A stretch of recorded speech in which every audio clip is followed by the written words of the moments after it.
start off by saying congratulations on this brand new album. I've had a chance to sit down and take a listen to it, and it's amazing. So congratulations. Yeah, thank you very much. So, mate, glad you like it. No problem. So, mate, some of our listeners are only just starting to get to know the band, and I was wondering if you could start off by telling us a little bit about how the band got together in the first place, because I believe you started in New Zealand but are now in Switzerland. Yep, that's right. I'm from New Zealand, and I started the band in 2011 or 10, I think. And then about 2 years later, we moved to Switzerland because my wife is Swiss, and then I had to reform the band again. And been here ever since. What was that like, having to reform the band again? Was that something? Did you ever at any time feel like, no, it's going to be too difficult, or I don't want to start out again? Or was it something that you believed in enough that you really wanted to get stuck into it when you got to Switzerland? Yeah, that was always the plan. I thought, yeah, cool, I'll be living in the middle of Europe, the possibilities here will be endless, as opposed to being in New Zealand, with regards to touring and stuff. It's a bit difficult down there, Yeah. And now getting the band together was pretty easy. Actually, I was really lucky. I found Jan, the drummer, online on some stupid advert, Yep. Rock drummers looking for a band sort of thing. And then Alina, the bass player, she's a mutual friend, It was quite easy to get it together. Awesome. So tell us a little bit about this album. Did you guys have any goals going into this album? Anything that you wanted to achieve with it?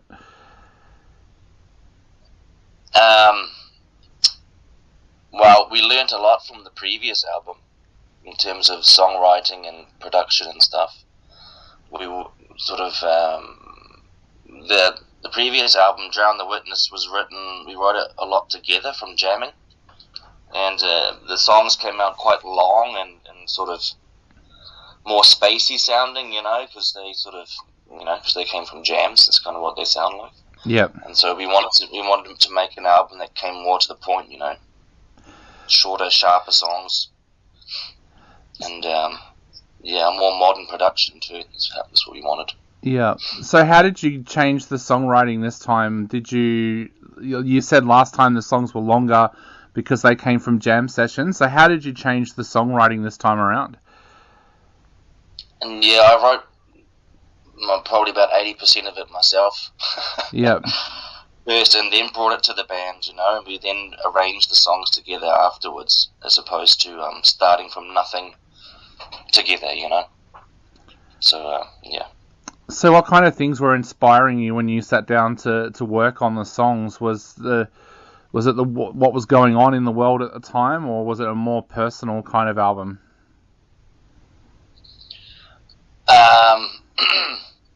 I try to mix up the lyrical content a little bit, a little bit of everything.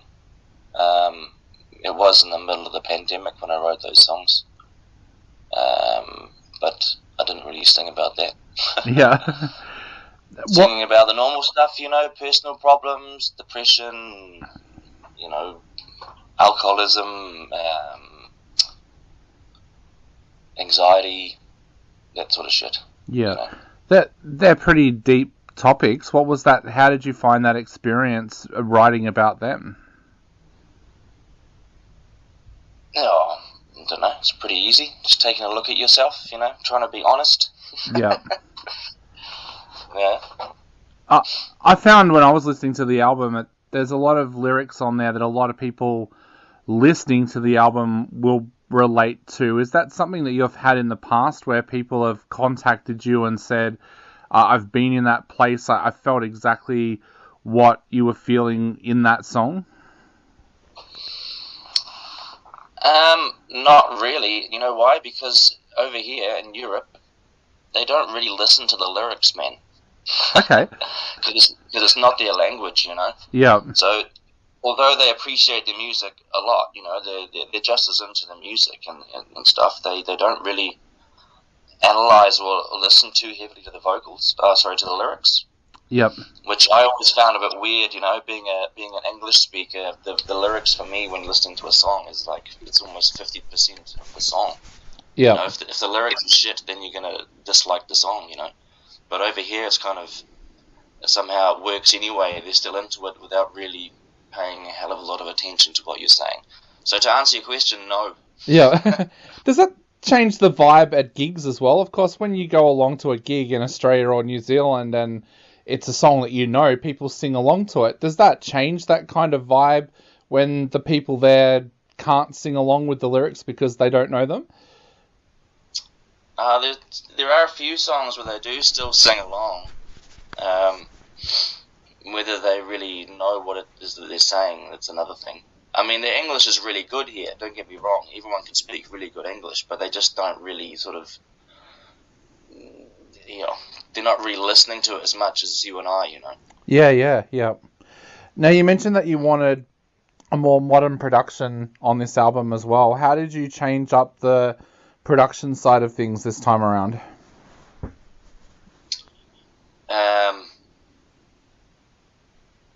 We just sort of, it mostly came down to how we set up the microphones and that, and the pre-work in the studio before we started recording.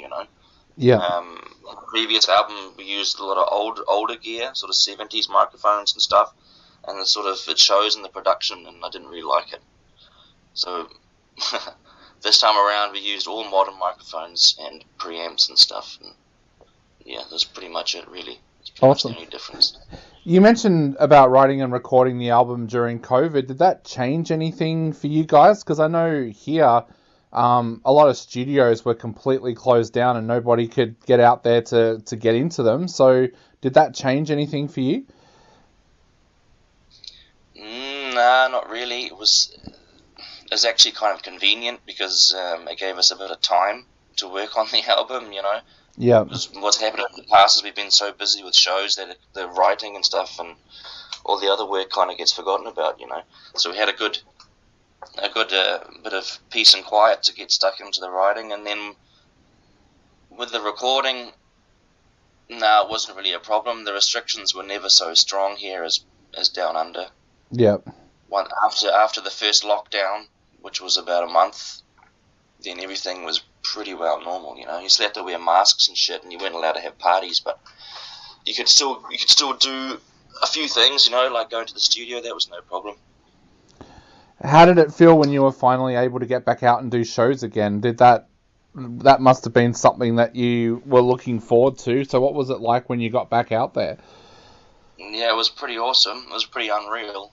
That first show after 2 years of nothing, you could really feel the vibe in the air. With the audience, they were really they were also really pleased to be able to hear some live music again. It's pretty cool. It's nice. I'm finding here that a lot of people are feeling the same way as what I've been feeling. I mean, I've been going to shows since I was about 13, 14, so like nearly 30 years, and go to 2 or 3 shows a week, and you kind of just took it for granted. But because of what happened over the last 2 years, people don't really take shows for granted anymore. It always feels like something special. Is that happening in Europe as well? Yeah, for sure. Yep. It's,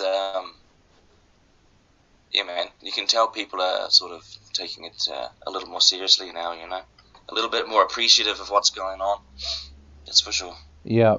So what's the band's plans now for the rest of this year? Are you guys hoping to get out there and do more shows, or are you already starting to work on new music for the next album? Both. We are starting to work on music for the next album, but we've got a couple of European tours later in the year, like September, October, November. We're driving around, playing with Sienna Root from Sweden, and Duel and DeVille. Yeah, we've got a lot of shows booked, but hopefully in between we can start working on some new material. That's the plan. We're finding also for this album in particular, people are sitting up and taking more notice, like especially our listeners. Would you guys think in the next couple of years that you might head back to New Zealand and maybe even Australia to do some shows as well? Man, I'd love to, but that's so expensive. Yeah. It's economically, it's not really practical at the moment. Yeah. It costs a lot of money. Get your ass down there. Us with 3 people down there to play. But maybe if things go well and we get enough steam rolling, that would be cool. I'd love to come down there and play. Yeah, it's like what you said before as well. Being in Europe means that for a band, you're closer to a lot of the big festivals, and it's not as expensive to travel as what it is to travel from New Zealand or Australia. If there were young bands listening to this at the moment that are in the same predicament, would you tell them that moving to Europe is a great move for their career? Yeah, for sure. Yeah. I mean, New Zealand are really, it's got a strong music scene in New Zealand, but there's not a lot of money around. Yeah. Like, music is really important in New Zealand culture, but in terms of getting paid for playing, in New Zealand's a bit shit. Yeah. Like you get your top bunch of bands with the tour around and get all the money, and underground up and coming bands, it's really hard. And also you've toured New Zealand in about 2 weeks, and then what do? You got to fly to Australia, and Australia's frickin' massive. Yeah.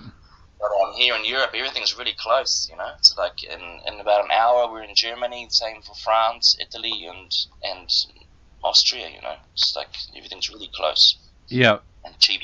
Yeah. Is it easy for up-and-coming bands to get gigs in Europe? Like, even if they're not playing at the big festivals, is it easy to get gigs week in and week out? Yeah. Yep. I have to say it is easier, yeah. Right now it's a little bit difficult because all the bands that have been hanging off for 2 years because of COVID, they're all coming out, Yeah. But when it dies down a little bit, then yeah, it's definitely easier to get shows here, I must say.